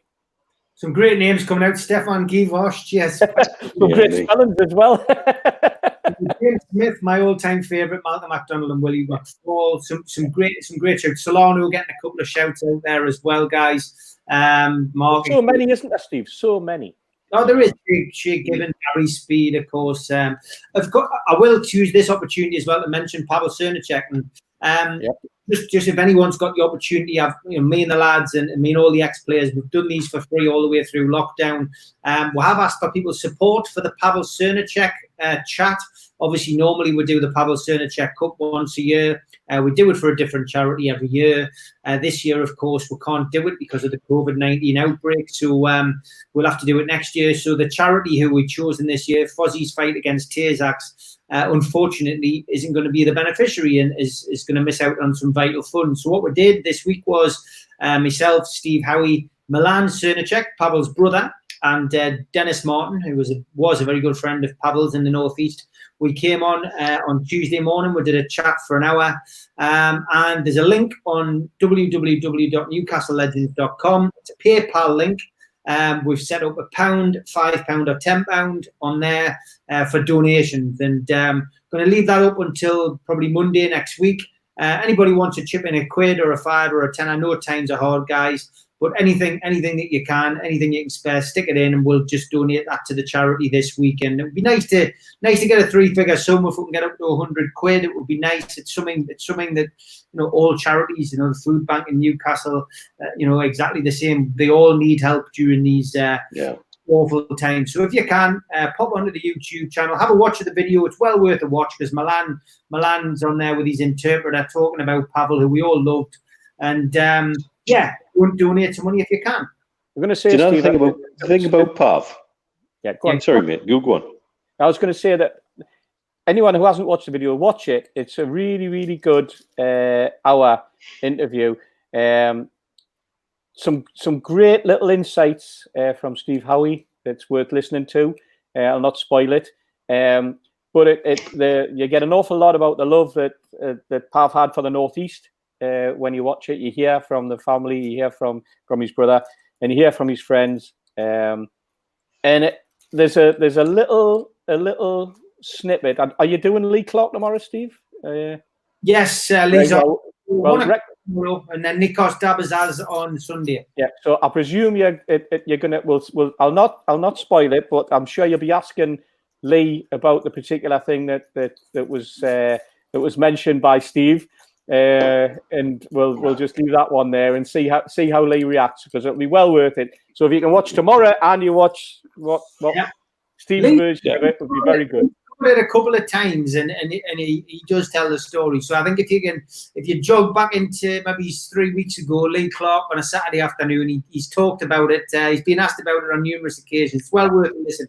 But yeah, listen to Lee's Saturday show. I'm sure tomorrow when you get a chance, somebody will ask him the question again and he'll go over it. But yeah, it's a great story. But yeah, please donate, guys. NewcastleLegends.com. If you click on tickets, it's right at the top. Just make a donation, and then I'll be able to give Brandon Foster, Fozzie, who's done this charity off his own back, hopefully a nice little payment next week. So I'll let you know next week what we've donated.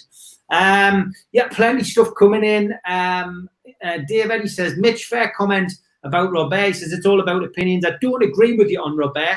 He gave the ball away far too much. I preferred Ben Arthur to Robert, but Pedro, what a terrific player all round. Like Steve said, it's all about opinions. It is all about opinions. And somebody's asked us, can you name your worst player? Somebody said, don't do that. We'll be here all night. Maybe we'll start next week with that. I think that might be a good idea. Jason Carter asks a question here, Mitch. We always get a personal question from Mitch. What do you miss about the Northeast, Mitch? Living in South Germany, I miss Greggs, seagulls, and proper fish and chips. What do you? Right. I'm missing James's Park. That's one of the main things I miss.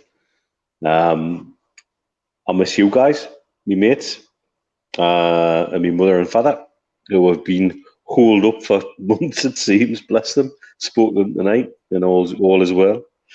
I don't miss Greggs because I can get Greggs here in the UAE, would you believe? We found a couple of supermarkets that sell the Icelandic bake-at-home Greggs products. So I was a hero at the end of term last term at the Littland school because I went down and got a load of stuff and baked it. And there's a couple of Geordies, a couple of lads from Borough, and a couple of Leeds lads in the Littland school, and they descended like seagulls on the Greggs products, shall we say? That was fabulous. Fish and chips, yeah. I'll tell you the problem out here with fish and chips. Not that I have fish, but certainly the chips. The potatoes here are a bit weird. There's a place in Dubai Marina called Bob's Fish and Chips, and they do some fairly damn good chips, but they're still a bit weird because the chips are, the potatoes are weird apparently. So one of the things when I do get back, one of the things I will do is head down to the Golden Chippy on the Coast Road and get myself a bag of chips. I think hashtag bring Mitch home. Rafa Benitez is God says. I think we're going to be overtaken by our viewers. They've gone into one on the comments about the worst player. So I think okay. I think we'll have to pick up because, as I said, I think we're being outvoted. John Justice Allen says George Riley. Spacoid says Marcelino. Spenny Mag says Frank Pingle and Billy Whitehurst. Azzy says Stephen Ireland. Spenny Mag says Pringle. We're getting a few suggestions, lads. Go on, Mitch. I'll let you go first. Who is the worst player you've seen in a black and white shirt? The only Brazilian that can't play football, Fumaca. Yeah. His second touch was a tackle, and he couldn't trap a bag of cement. I mean, I've never seen anybody who purportedly was a footballer, other than the lad that pretended to be Frank Weir's cousin at Southampton. Ali Dia, he was at that. Yeah, he was at that kind of level. He played for Felon. He signed for Gateshead eventually, and then he ended up playing for me at Felon. He played 20 minutes. Jesus wept. He played 20 minutes. He scored 2 goals, 2-headed goals. We won 4-2 against Newcastle City East, and then we've never seen him again. Unbelievable. Like a thief in the night, he disappeared. Played 1. Nobody can ever criticise Ali Dia. He did Felon a massive favour that year. God bless. But yeah, for me, Fumaca, I've never been, at the time, quite excited to see this lad play. Oh, we've got a Brazilian midfielder. You're thinking Maracanã, you're thinking Copacabana Beach, you're thinking Sugarloaf Mountain, you're thinking, who's Socrates and bloody, what we're going to see. And we saw somebody who genuinely was one of the most inept footballers I think I've ever seen cross the white line at St James's Park. Steve? There's been a few. If we go back into the 70s, we had a centre-half who, for me, was just always all over the place. And it was Glenn Keeley. And yet, he managed to get the goals that got into the League Cup final when he scored in the home leg against Tottenham in '76. But I always felt he was one of those players that, for his size and for his build, you knew if the ball came down, he'd swing for it and miss it. Shelvey-esque, as we saw the other night, but he would do it in the centre of the park when the ball's coming down.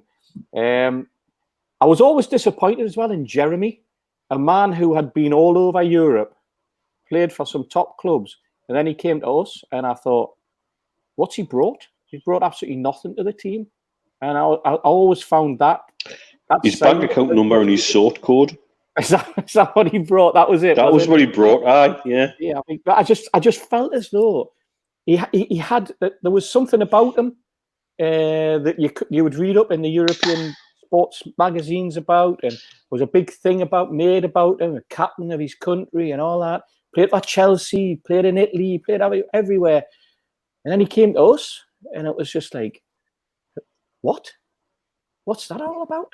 So absolutely nothing in a black and white shirt for him, from him at all.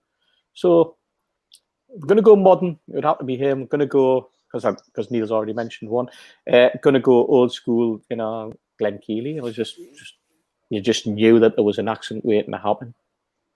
There's been so many. It's such a difficult one. I think we've seen the names coming in. Riviere, Marcelino. Obviously, that's a popular one. Andreas Andersen. Joelinton, of course, is getting mentioned. Mike Huber. Another one who is often mentioned. John Allen Boomsong. Again, somebody who Graham Souness wasted a fortune on. Adam Kenner says Colback. Tim Cairn says Nacho. Ian Crow, blast from the past. He says Bobby Shinton. Oh, Bobby Shinton. Yeah, all right. Rafa Benitez as God says Andy Fair. The list is endless, really. Nile Ranger, Sean Foreman says Obertan. I think it's a bit harsh. You had a half decent couple of games, but I see where you're coming from. Pistoni, Tim Kent says Basidas, which Lee Clark mentioned a couple of weeks ago as a potential one. For me, I've gone with a goalkeeper, Lionel Perez. Is one that I remember. It was absolutely awful. But John Carrelsi, lovely guy, again, another goalkeeper. Got to go with Mitch. I think Fumaker as well as the outfield player is one who sticks long in the memory. And I think you look as well. There's been so many bad forwards that we've had. Joelinton is in a list of a long line. Rob McDonald, exactly. He's the one that probably sticks out. He's a coach. He's actually a coach now. You know what I mean? And he is that. Yeah. He's actually a coach. Sean chucked in a modern one, goalkeeper-wise as well. Matt Sells, of course, who Rafa brought in.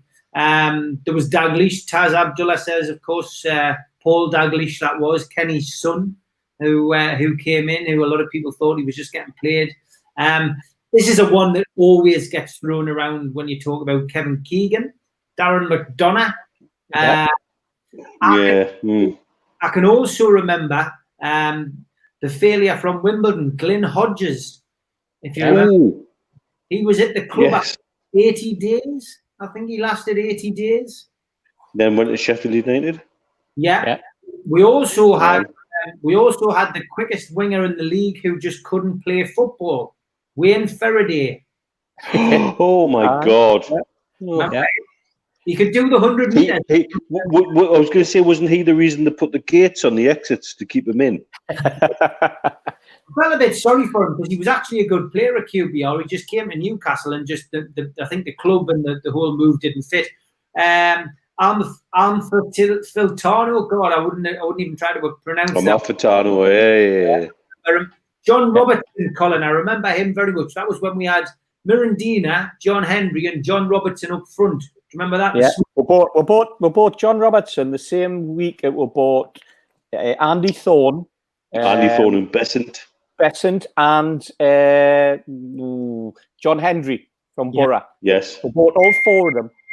And apparently it wasn't Robertson homesick for Edinburgh. Aye.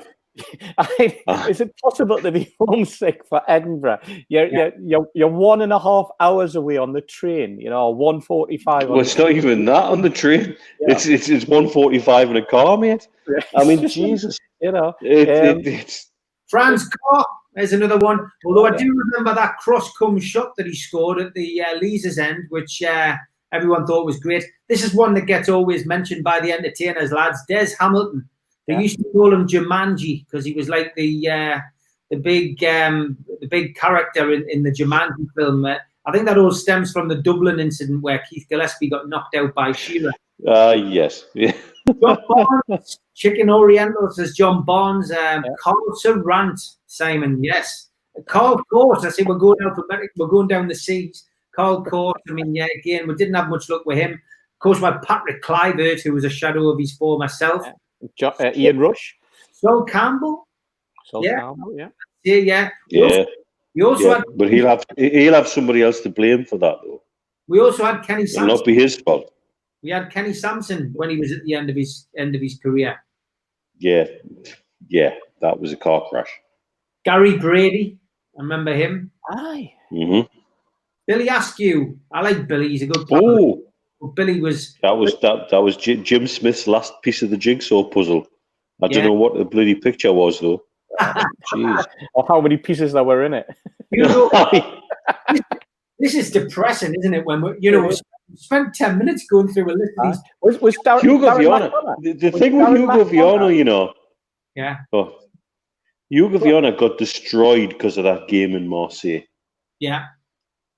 That ruined him. If he hadn't had to play that game, if I remember right, whether he had injuries or suspensions and he had to play that game and he gave up, that was when his white flag came out and that destroyed him and finished him. Yeah. Mind you, we were destroyed also by Drogba, who was just immense over 2 games. Yeah. We made Drogba, didn't we? We made him. Well, I remember, do you know what? My mum and dad have got friends who live just outside of Guingamp in France. And he started his career at Guingamp. And I actually saw him play for Guingamp. And he was a left back. Yeah. He started his career left back for Guingamp. And they had a injury crisis. And they chucked him up front. And he scored a hat-trick in his first game as a striker. And that was it. You're a striker now, son. I suppose the opposite. And then we got the backlash. The opposite was when Shearer played in goal for Newcastle, wasn't it? Don't. Yeah. Exactly. Darren McDonough, he was Keegan's first signing, wasn't he? Yes. Yes. First signing. Yeah. Strange one, really strange one. Yeah. Yeah. Taz has given us this one. We'll do this and then we'll look ahead to Man City. We've actually had a power cut across here with the Thunder for some reason, but luckily I've got about 12. I've got about 12% left on my laptop, so we should get through to the end of the show, which is good. Taz says, "Come on, guys, who's your most important signing?" So we'll do this and then we'll look ahead to Man City. Mitch, most important signing in your time as a fan? Right, I've said this a few times. Our most important signing, Brian Kilcline. Yeah. Okay. He kept us up when we should have gone down. He got that back four organised, and he dragged away from relegation, absolutely by the bloody Nipsey. Yeah. And then give her the foundation to go forward. And for me, he still remains not just Keegan's most important signing, Newcastle United's most important signing, because we wouldn't be where we are now for that. Steve, your absolutely got to agree with that 100%.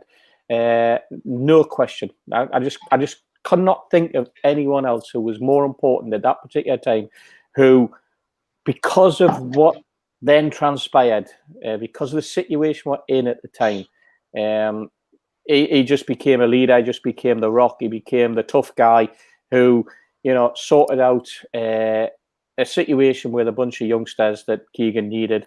And I think, he may not have spent much or very much time in the team when we got promoted, but what he did the previous year when we really needed him most, and he was a real special player. There's somebody put up there Keegan. Well, Keegan started the whole thing off, didn't he, in 82. And that gave with a hope. The fact that we'd bought Keegan, England captain, just after the World Cup, and he decided to come to us and came for very little money in terms of a price tag. But he was only there that 2 years as a player. And probably if you want to say, other than Kilcline, most important signing, it was probably Keegan the next time when he came as a manager, and what he brought with him after 8 years of being away from football, and then what he then created, which was something really, really special. And if you ask anybody who looks at the game and looks at what Newcastle United became under Keegan, and the sort of shock and awe that they still have for the fact that he could come out of retirement or out of lockdown, I suppose, is the kind of a phrase that we're using now, after 8 years away from football, and turn Newcastle United into what it was during that absolutely glorious time, the entertainers. I don't think there's anyone could do that now.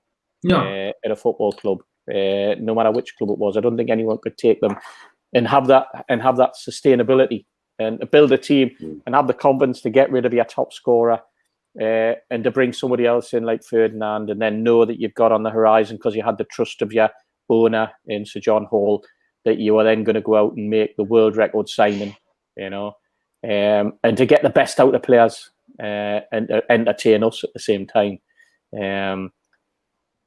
On the pitch, obviously, Kilcline. Off the pitch, Keegan. Jeff Mason asking if I've been stealing Thierry Henry's beard dye. Definitely not. There's a bit of grey in there, lads. A bit of grey in there, I'm afraid, but definitely no dye in there. I would say I would agree with you, lads. I couldn't pick anybody else, especially because of the era that we've supported the club. You know what I mean? And Brian Kilcline is definitely the best signing. I've seen a couple of shouts for Andy Cole. It was a crucial signing at that time because we signed him at the end of that season, that wonderful promotion season. We took a gamble on a young player, paid at the time what was a record transfer fee for him, and a relative unknown who'd been rejected at Arsenal and then ended up at Bristol, came to Newcastle, and then became our all-time leading goal scorer. Fascinating. So yeah, I would agree. Andy Cole was important, but there's no doubt in my mind bringing Brian Kilcline in was a huge signing, and it did change the history. Do you know what I mean? Right, we'll look ahead to Man City. A lot of questions coming in. As he's saying, were you lads at the 5-5 QPR versus Newcastle game? I wasn't. I was at the home game, but I do remember that game. I think we were 4-0 up, and then we ended up. Were we 5-4 up and then 5-5? Yeah, I think something. Yeah, I wasn't at that game. That was an artificial pitch as well, wasn't it? It was, yeah. 4-0. Yeah. Patrick, didn't he? Yeah. No, I wasn't at that game. No, I wasn't. I was at the game a couple of years later at QPR, where we also got turned over by Les Ferdinand. I remember that one. I think we were 3-0 down after about 25 minutes, and I thought we were going to have it. I remember seeing you fly over about 3 rows of seats at QPR once, Steve. But that was another. That's time. not me. That's him.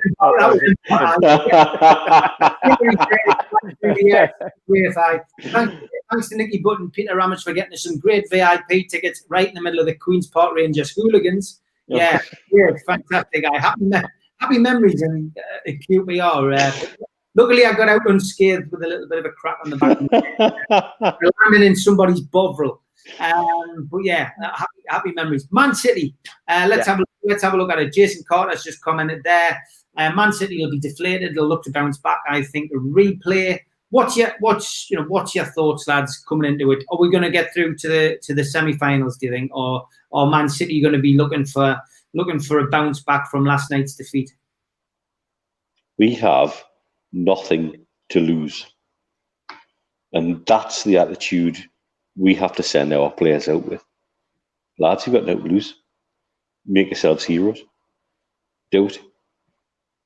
And if that can't inspire them against a team who looked lackluster the other night, who've just lost the last hope of getting the title, and might not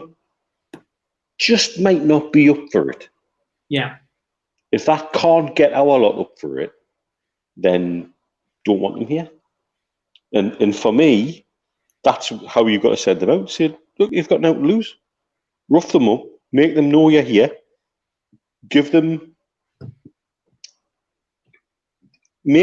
let every challenge for the ball leave a piece of you on them. Let them know you're there. Yeah. Because I genuinely don't think they would like that.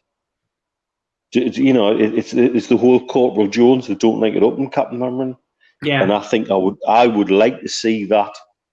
And if you send them out like that, and I think Carroll's got to lead the line and be told, right, give me 60 minutes of your very best nastiness and let's go at them. Yeah. Prediction from you, Mitch? 2-1, we're into the next round. Into the semi. Steve, what about you? You know what I'm hoping that we get on Sunday is one of the Longstaffs playing. I'm hoping one of them's fit. I'd like to see them both fit, but I'm hoping that we can see one of the Longstaffs fit and going up against Foden and letting them know, because Foden, is one of those players who seems to get an awful lot of freedom and an awful lot of he's a good player, very good player. But I'd like to see that, because I think the likes of a Longstaff in that centre midfield can get the rest of the team G'd up, because that's that sort of like that hammering, that punch. You like to see that tackle that goes in quick and hard and fast. And it's a cup match, and I think with a Geordie in that midfield, with one of those two, if not both of them, I honestly don't know whether they are fit or not. I'd honestly like to see one of the Longstaffs in the midfield. And yes, Andy Carroll has to lead the line. We had that conversation right at the very start of the programme. And as Mitch says, if we can't get ourselves up for a cup quarter-final when,